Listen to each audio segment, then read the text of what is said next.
नमस्कार. तर आज आपण डेझी फ्लॉवर कसं बनवायचं आहे ते बघूया. तर त्यासाठी आपण असं हे पाईप क्लीनर एकाला एक जॉईन करून घेतलेलं आहे. तर ते एका आपण वेलांच्या मदतीने आपण ट्विस्ट करत जाणार आणि लॉक करणार.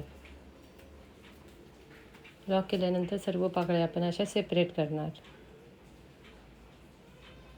सेपरेट केल्यानंतर सगळ्यांचं एकच साईज आहे की बघून घ्यायचं. एखादी लूज असेल तर त्याला आपण व्यवस्थित शेप देऊन टाईट करणार.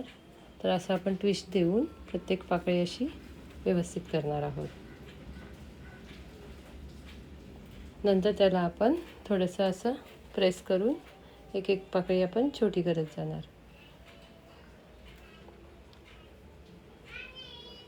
अशा पद्धतीने आपण एक एक पाकळी व्यवस्थित सेट करणार आणि त्याला आपण खालून थोडंसं बेंड करणार.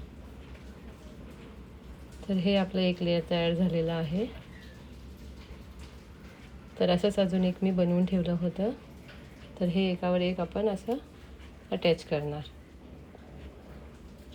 तर ह्याला खालच्या पाकळ्यांना पण आपण थोडंसं बेंड करणार. आता आपण एक स्टिक घेतलेली आहे, त्याला आपण पाईप क्लीनरला ट्विस्ट करत जाणार आणि हे आपण सेंटर पॉईंट तयार केलेला आहे. तर अशा पद्धतीने आपण स्टिच करणार त्याला आणि त्यात आपण हे असं येलो पाईप क्लीनर इन्सर्ट करणार. तर असं झालेलं आहे आपलं हे डेझी फ्लॉवर रेडी. बॅक साईडला ग्रीन टेप लावून आपण कवरिंग करणार त्याला आणि 2 लीफ लावणार.